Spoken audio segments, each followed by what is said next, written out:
What's up, y'all? I'm David. I'm David Prosper. And welcome to another episode of Black Matters here, where we're going to talk about all things directly affecting the black community. 2020 has been a roller coaster year, to say the least. And one of the mainstays in 2020 has been the Black Lives Movement. This year we've seen a lot of outrage, especially this year due to a lot of police brutality. The killings of Ahmaud Arbery, George Floyd, Breonna Taylor, Rashard Brooks, and many, many other names. The list can go on and on and on. We have seen Black lives take a different and stronger stance this year. Wouldn't you say so? I would have to agree. My heart is kind of torn when I talk about the Black Lives Matter movement, because it's gathering a lot of attention that it desperately needs worldwide. But looking at their website and what the CEOs believe, it seems like they have a clear-cut agenda against straight black men. And I know that's not going to be a popular opinion, but it's how I'm taking the information that I'm reading. You know, they use a lot of colorful and fancy words that I feel like most people probably don't read too much into. But there are some issues that we have as a black community that they're addressing, that they want to throw more kinks into those systems, or they kind of want to throw wrenches into the plan, so to speak. So I'm on blacklivesmatter.com, their homepage. Go to About. Everybody has their About Me section, or whatever. So under About, they have what we believe, and I'm not going to bore you guys with all of the specific details, but they hit on a lot of points that have a lot of credibility, which is why this opinion is going to be unpopular. But interlaced in those points, they also say that they want to dismantle a patriarchal society. I mean, we have a long history of black men not being where they need to be in the household. So to want to dismantle a society that's already having issues, that doesn't seem conducive to helping the Black Lives Matter cause at all. And then what was the other one? Wait a second. They want to dismantle cisgender privilege. Cisgender essentially means you identify with the gender you were born with. I'm a cisgender man, because I was born a man and I identify as a man. So we want to dismantle that kind of privilege. Well, that's not a privilege. That's the same thing as me being black. I didn't have a choice over that. And I know they're going to say a lot of these, feelings and operations and changes and all of that. A lot of it is not a choice, but that's not something that I don't want to put my foot in my mouth here, but it casts reasonable doubt for me, where their intentions truly lie as the CEOs. And let me clarify, I do want to say, again, the movement itself has my support and it has my backing. But they're the people who speak for the movement, and I don't like what they believe. So I'll let you. Do you, from hearing all that and from just now learning all that, I feel like even now, it seems like the black man is always under attack. Always. Now, that is not to take anything away from black women. We got an episode coming on that. Trust me.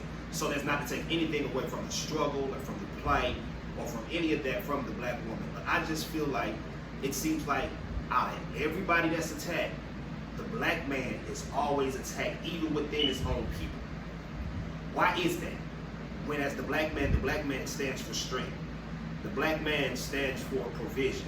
The black man stands for leadership. Why is it that even within our own people, they want to take that away? That's a good question. And I do want to echo, my brother here, when we're talking about the struggles of black men, and I don't even want to say that we're attacking more than black women, but when we're talking about the struggles of black men, this is not a platform for, okay, well, black women too, or well, black trans too, or that's not what we're here for. We're tackling an issue at a time. Right, one at a time. That's not to say that your opinions aren't welcome. We encourage interaction. We want, we don't know everything. We're just giving our opinions. Right. But this isn't a platform for bashing or anything like that. We're specifically giving our opinions and looking for constructive feedback. So, yes, within our own community, we're attacked.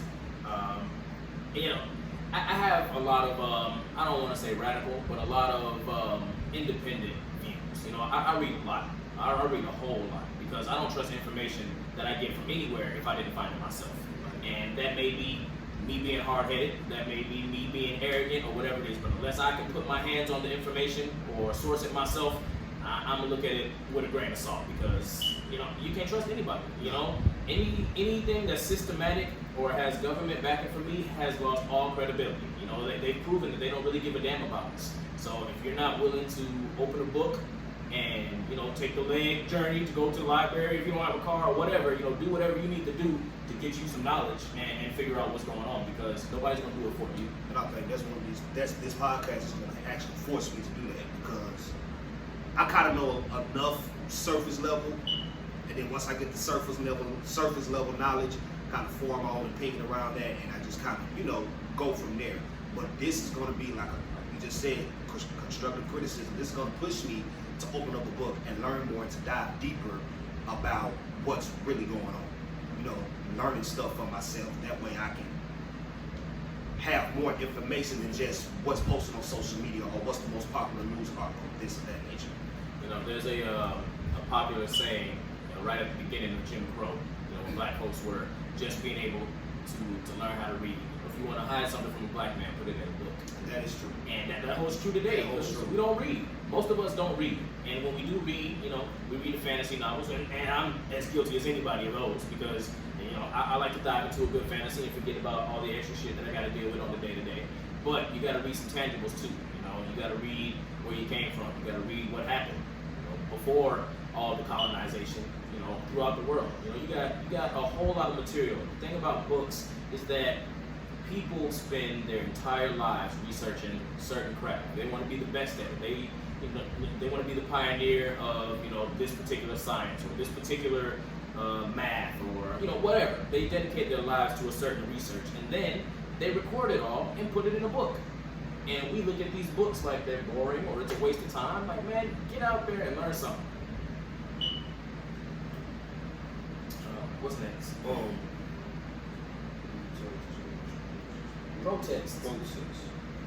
So protests were they were hot, trending topic. Especially right after George Floyd back in April in Minnesota. Protests were hot, and we seen, you know, the further it went along, the less attention they got. And so about a week ago, I actually had the thought in my mind: are people still protesting? Does Black Lives still matter? They do. And people are still out there protesting. What's happening is now it's just not as publicized anymore. It's not getting the attention it once got. And it's crazy how when the attention fell off from the protests was right around the same time all the riots stopped. What's your take on the protests and the riots? Man, it's a little bit of a tangent, but I'm gonna lead back to the point. You know, I watch a lot of alien stuff and, you know, conspiracy theories and all of that. And there was this documentary I watched a while ago, and this guy was talking about the different government agencies that admitted that they had plants, you know, or moles or spies or whatever in the different news medias and, you know, newspaper, news channels, social media. And, you know, they kind of regulate what gets released to the public. So when you have things like, you know, the riots that were overly violent, that were being publicized for the first 30 days, and then all of a sudden it's not a big deal. Well, I mean, look at all the other stuff that's been going on in the media. You know, you got Jada and Will Smith and their entanglements. You know, you got Megan Thee Stallion and Tory Lanez, you know, their little shootout or beef or whatever. You know, you got a whole bunch of stuff that they know that people are paying attention to kind of, yeah, I know this is still going on, but look over here. You know, that's the way I feel about it, because I've seen too much happening during the important stuff. Like when Kobe Bryant died, I'm not saying that wasn't a big deal, but that was the headline. I mean, if you made it on Microsoft Word, that font would have been at 48. But then right under that, you know, you got China has their first outbreak of COVID-19. And did nobody see that? Nah. You know, and I went and looked, and that's in Philadelphia, that was in New York, that was in California, that was in it was all over the place. They were in all the newspapers, but it was always this big compared to Kobe Bryant, which again, a big deal. That hurt all of us. And untimely. His daughter went with him. That's unfortunate. It's just the way you receive the information is definitely biased. They didn't want anybody worrying about COVID-19 because that's a topic for another time. I got a question I'm going to ask you. I asked him. So, back last summer, when all the people were traveling to the DR, dying because of severe respiratory problems, you think that was like the first wave of COVID? Honestly, probably. I've been saying that Georgia was probably ground zero, given that the CDC is right here. Yeah. And there was a large outbreak of people all over the state. I communicate with people all over the state, down to Savannah and Camden County, Columbus, Augusta, and I live here in Atlanta, and everybody statewide was always posting, oh my God, I feel so sick, and man, I can't go to work for the next 3 days, and man, I've been in the bed for a week. Yeah. And nobody knew what was going on, but everybody was so sick, and then all of a sudden, we see COVID-19 in the news, and they start describing the symptoms, and I was like, bro, right around Christmas time, that was us. Yeah, literally. That was look, I don't get sick. I take care of myself pretty damn good. And when I do get sick, I'm normally over it 2-3 days, bro. I was out for 9 days. I could not move. I could barely eat. It was hell. And I'm not gonna say positively that it was COVID, but I wouldn't be surprised if it was like the first wave or the pre-COVID before it evolved, or whatever you want to say. But it was definitely something unnatural. It wasn't the flu and it wasn't the cold. I don't get sick like that, and when I do, I'm over it. But a whole week of some change will put me down. So to answer your question, I feel like it was definitely a big thing before it really became news. Yeah, hell, me and my dad both had H1N1 before it hit the news. That's one. Immobilized for a week. Hell yeah. And that was back in, I was still in Texas, so that was like 04, 05, something like that. It's craziness out here. And it's crazy too how, like we was talking about earlier, the syphilis thing, how that COVID-19, how now all of a sudden, before it wasn't, I don't know if it was true or not, but it wasn't publicized as this disproportionately affects black people. As time went on, it finally came out that this disease now disproportionately affects black people. I don't put too much stock in what they say it affects. The numbers are already skewed. We all know that. Right. I know personally some nurses who have gone on the record and say, hey, look, we've had an alarmingly high number of positive tests for people that don't show any symptoms. So they just start running tests, and the tests are coming back positive with no samples. So, not that it's intentional, but I think the medical system might be contaminating people to some degree.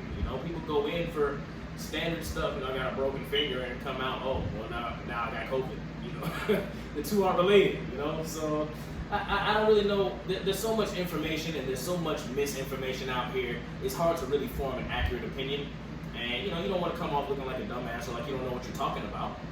So I try to keep my my definite answers to a minimum unless I really know what I'm talking about. And when it comes to COVID, there's too much going on and not enough accurate information for me to really form a solid opinion. So, I say what I say because that's what I believe and that's the extent of it. I don't claim to have any facts on the subject. Is it harder now, you think, well, not harder, but becoming a father was a big thing. Becoming a father was a big thing to me. My daughter is 4 now. Yeah, she's 4. And so that's like the most important thing, like I could do. Being a father is the highest honor I think I have. And it is definitely harder than what I thought it would be. But now I feel like it's even harder raising a black child in the climate that we're in. Because now it's at a point where at a young age you have to teach your children to embrace their blackness, not just to embrace it, to also teach them that everybody's not going to embrace you simply because of the color of your skin. You can be the nicest person, you can be the sweetest person in the world, but some people are literally just not going to embrace you because of the color of your skin. And to be honest, that's a thought that is scary and that keeps me up at night. is not even a year and a half old yet. You know, she's the most important thing in the world to me. That's my whole reason for living. And to know that I'm gonna have to teach her to navigate being black, it's a daunting thought, man. Like, why the hell do you have to do that? I shouldn't have to teach you how to survive because you're black. And the question is, how do you teach you? How do you teach a child how to be black? The best, like, how do you do that? Like, the best way you can. I mean, shit. My dad had the conversation with me on how to handle the police when I was 8 years old. You know, he told me that your fight is not with them on the street. Your fight is in court. And that prospect, while it did give me a good, a good handle on how to deal with them, you know, I mean, because we went more in depth than that. You know, we had a long, in-depth conversation, but just that first sentence, you know, your battle is not with them in the street, it's in the court. I was like, well, shit, I don't want to be in court. Right. You know, court system is designed for us to lose. You know, so it's tough. You know, you gotta wear your good face. You know, you can't let your true emotions show. You know, and that's a whole nother when it comes to black men. You know, anytime, you know, at least, you know, I was born in 1990. So when I was growing up, you showed emotion, you were weak. You showed that you were upset, you know, and you wasn't beating somebody's ass, you were weak. You can't cry, you can't pound, you can't have your lips all quivering, you can't be sad, you know. You can't show love. You know, it was, you know, that kind of environment, it puts a lot on somebody when it comes to raising a family. And I don't want to say that, you know, I grew up in an environment without love. I still have both of my biological parents. They love each other to death. My dad is actually a love alchemist, he calls himself. Actually, my mom coined the term. But he speaks about different relationships and help people write their relationships and all of that. And you know, it's great. It's flourishing. They're thriving. They love each other like crazy. You know, so there was love in the family, but you know, he didn't have his dad. You know, so when it came to being a father and knowing what to teach and how to teach it, you know, he had to make it up on the go. And to top that off, he was in the military. So every 6 months, up until I was 16, you know, he's on the water for 6 months. So, you know, I had my dad and I love him dearly. He did the best he could. He did a damn good job. I think I came out pretty good, and so did my sisters. But that being said, there's a lot more to fatherhood that he's told me himself he wishes he could have accomplished. You know, there's a lot more that he still had to learn, and then he was young too. And I know that I don't have all the answers, but I think I'm on a pretty good track to raising my daughter to be self-sufficient. And it's a double-edged sword because you want them to be as prepared as possible, but you don't want to rob them of their childhood. You know, I want her to be a kid as long as possible. I still had a pretty good childhood. I had a lot of fun from what I can remember. But all things considered, I think I did have to grow up a little quick because I was a big-ass kid. You know, by the time I was in 6th grade, I was 5'7", 164 pounds. For all intents and purposes, I was a grown-ass man. Yeah, you know, so fantastic. I want her to enjoy her childhood. And I'm gonna do my best to make sure that she does. But she's definitely gonna be prepared to deal with the world. Definitely. Same thing. Like my dad, so we had love in the household. Mom and dad still together, been together 36 years, 36, 37, somewhere around there. And there was always love shown. There was always love shown. But it wasn't, you know, like your Cosby Show, come give me a hug, son, stuff like that. You know, it was, hey, you did good, you got food, you know, you got a roof, you got lights, you know, I let you drive my truck, you know, stuff like that. And so that's what I perceived kind of in the sense fatherhood, in the sense to be like, hey, as long as I provide, I'm good. As long as you got a roof, the lights cut on, you got hot food, you're good. But now I'm understanding that there's an emotional tie to it. And I'm not an emotional person. I have two emotions, happy and mad. And I like to stay happy most of the time because nobody likes to stay mad. So I don't know how to process. Now I'm just now learning how to process being sad or being afraid or just and learning how to admit that to myself. Because like I would be sad and I could literally just think about something that make me mad because I don't like the feeling of sad because that makes me weak. That makes me feel like I'm vulnerable when I feel naked and I don't like that. But now becoming a husband, becoming a father, I'm now learning to get in touch with that sadness and all the other emotional and feeling my feelings and all that good stuff, and understanding how that plays a role in raising my child to prepare to be black. Because at the same time, while we have to teach them to be strong, and bro, we raising girls. Right. We raising girls. And so, man, shit, I'm about to show y'all my little girl. and so, while we're trying to teach them to be strong and teach them, you know, how to have strength, we're also trying to teach them how it's okay to be vulnerable and teach them how, well, yes, it is okay to be sad. And yes, daddy's is always going to be here to look out for you. And yes, you know, we got your back and whatever. But at the same time, You got this. you got this. You get what I'm saying? Like, That's this girl, man. That's my baby. look at her, little afro. Ain't she gorgeous?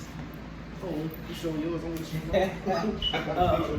But I read something a while ago, you know, to not echo, but to go back on your comment about your anger. Your anger is the part of you that loves yourself. You know, you get mad when you feel like you're cross or you've done wrong. Y'all see my baby in her bathing suit? But you know, you get angry when you feel like you've been done wrong. You know, because you know internally what you should and shouldn't stand for. Yeah. So, you know, I'm a weird person. You know, I kind of enjoy my anger a little bit. You know, I'm a Scorpio, and I know a lot of people don't really look too much into the zodiac. You know, but it's a lot deeper than just the 12 zodiacs. Like, there's a lot of stuff that it's not going to tell you who you are, but it can kind of give you some guidelines to understanding who you are. And there's a sense of duality in everything I do. You know, I can be mad as hornets, but on the inside, I'm just like, man, you know, this is pretty cool in here. You know, I like the color of man. You know, but it's because, you know, I enjoy knowing, okay, I don't stand for this shit. You know, next time this isn't gonna happen. You know, that kind of deal. So, anger, emotion is a powerful thing once you understand it and you learn how to use it and navigate it. But we got to get away from suppressing emotions, man. That's what I'm learning, bro. That's what I learned. And like, to the point now where I'm getting so good with it. Like, my daughter's 3rd birthday last year. I was on the way to the store just to get her some balloons, have a little party for my wife went to work. I'm just in the car and I'm just thinking, wow, my baby 3. And tears just started rolling. And I'm like, what am I crying for? I'm happy. And it was like, you're happy. Like, usually you could just, you know, when you feel that type of emotion, I'll just do something silly, do something goofy just to make everybody laugh. But I was in a place where I'm like, oh, by yourself, you're safe. I'm safe and I can cry because I'm happy because my daughter saw 3 years of life. And that was refreshing. I came home and just refreshed, and I cried the first time I took a flight, then I left. I flew to Dallas and I cried. And I put a song up on my Facebook a little while ago. I was singing. You was in Life the car. Jennings. I think I seen that video. Yeah. You know, in the song you say, crying is like taking your soul to the laundromat. And that's real, man. Yeah, like, man. Sometimes you just need to let that out, man. Happy cry, mad cry, sad cry, just cry, whatever, man. Sometimes you just gotta let that out. And I used to be so scared of crying, bro. Like, what if my wife think I'm weak because she see me tears fall? You know what I'm saying? Oh man, tell her to see me boo, bro. But now it's at the point like, I don't care. Whatever. I try not to, but hey, sometimes just gotta let it out. You know, being sensitive is just part of who I am. You know, when things aren't going well for me, you know, it gets to the point where when I have, you know, I can internalize the thoughts and I can think about how I got to deal with everything all day. But when I have to speak out loud about the situation that I'm in, you know, or the hardships that I'm going through, I start crying. You know, and it's almost like clockwork. I mean, you know, there was a time where me and my family weren't really that close. You know, there was a lot of beef and tension between us, and when I had to talk about it, I was in tears every time. You know, a few things haven't gone right at work where, you know, I thought I was getting a promotion, you know, and then my wife ended up losing her job, and it all hit at the same time, and, you know, I could think about, okay, you know, if I get a part-time job, then it's cool, or if I can start driving for Uber, or, you know, Instacart, something like that, you know, I can think about it all day, but, you know, when I had to go, you know, hey, why do you want the job? And I got to talk, I'm, you know, it's that kind of deal. So, emotions have always been a pretty powerful part of my life, but I'm just now starting to really learn how to handle them and how to deal with them. So, it's going to be a journey for a lot of y'all. I know a lot of y'all are still, you know, not me, I never cry, you know, man, you gonna find something. You'll figure it out. I promise you're gonna find something that'll break you. And then once you get to that point, You ain't gonna care no more. And I hope it don't break you. Yeah, not like that. But I'm just, not break you in the sense of break you down, but You gonna let break it that go. wall down. Yeah. Break that emotional wall down. And I'm like, I don't want nothing bad to happen to none of y'all. Like, maybe something good. You finally graduated. You know what I'm saying? Or you have that baby. yeah, or you got married, or somebody who was sick started feeling better, something. I pray you see the day soon where something bring a tear to your eye. Yeah, I'll say that. a good tear, a good tear, a good tear. And embracing and learning how to deal with those emotions, I think, is one of those things that has helped me embrace my blackness and helped me embrace who I am as a black man. Because yes, it's scary to understand that every time I walk outside my door, there is a target on my back. Yes, it is scary to understand that I could be encountered with a Karen or a Tom or a police officer or anything of that nature. Yes, it is frustrating to understand that the job I work for has white corporate people, and there's a strong possibility that I could never get above the level I'm at because I'm an intelligent black man. So yes, that is scary, but that has also helped me embrace who I am. Because now I can go to work and be like, you really need me more than I need you. It's just a job. Because this is just a job. The same way you trained me for this one, and I got good at it, and I excelled at it, it's the same way somebody else can train me for something else, and I can be good at it, and I can excel at it. That's why it is so important, ownership, especially if you're old enough to start venturing, you got ideas and dreams and visions, go for it. Own your stuff. That's what this podcast is. This is the beginning stages, y'all gonna see, of us starting our ownership. That way, when our children are of age, y'all don't have to go apply for nobody. Come work for daddy. That's it. Come sweep the floors for daddy. Yeah, You know what I'm saying? watch the window. Come hold the camera for daddy. Go get the Uber Eats outside for daddy. You know what I'm saying? So, I'm glad you used the word ownership. I made a mantra for myself. I say it in Swahili probably 100 times a day. Umiliki Nguvu Ndani yangu, which means take ownership of the power within me.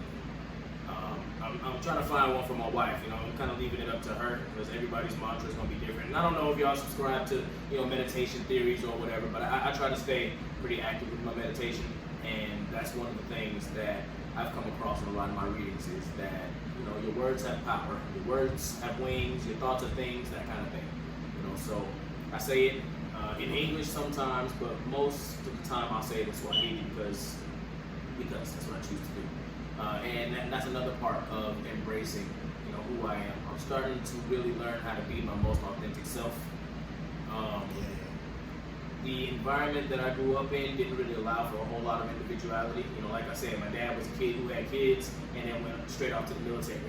So he brought a lot of that military attitude home, a lot of the mindset. So, we weren't really encouraged to give our opinions or to disagree or to really deviate from the plan.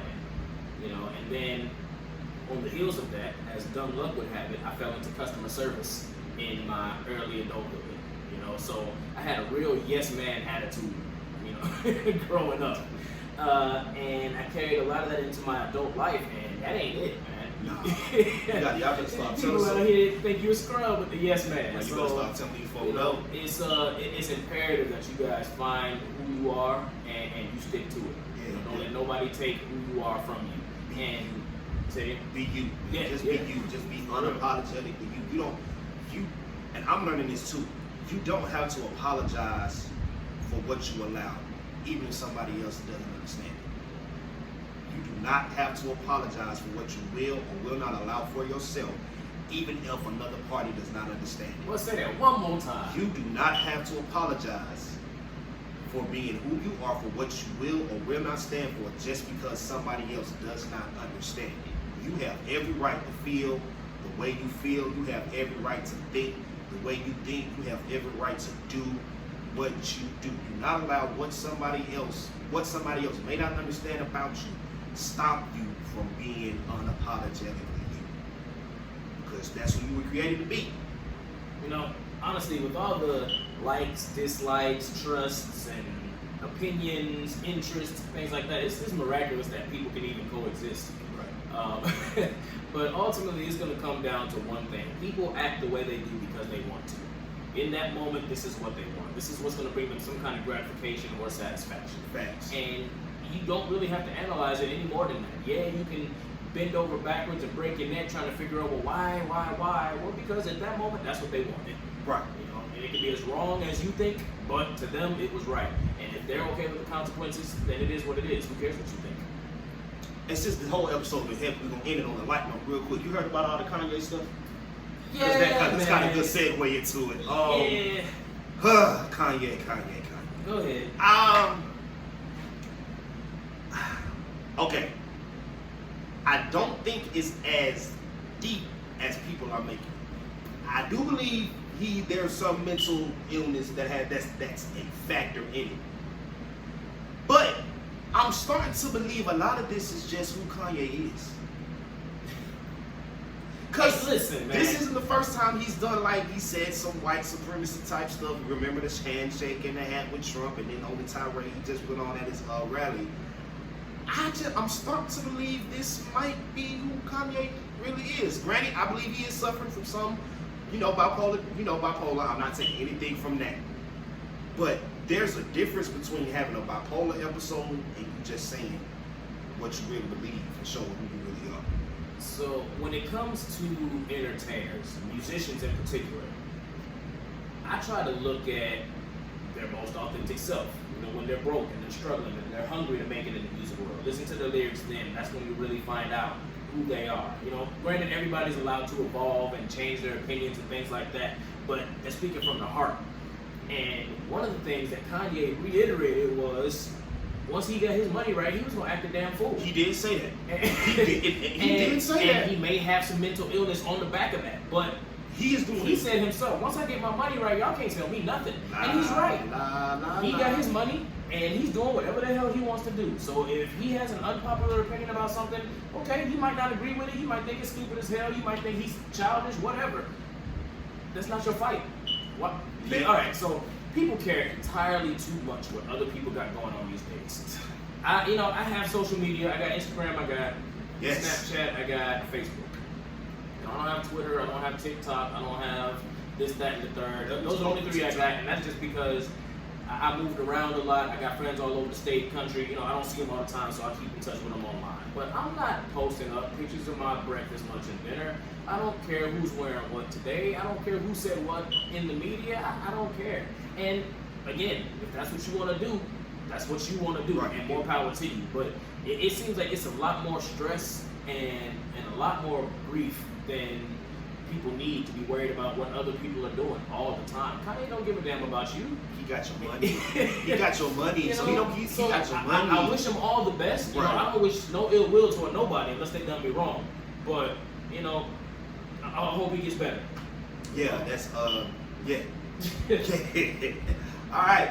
So at the end of every episode, what we're gonna do is we're gonna shout out a couple black businesses, maybe from friends we know, maybe just random ones we found on Facebook that we see are doing good numbers. This black business is a personal friend of mine, Jasmine Sosa from Sosa Superior Cleaning Services, Superior Cleaning and Contracting.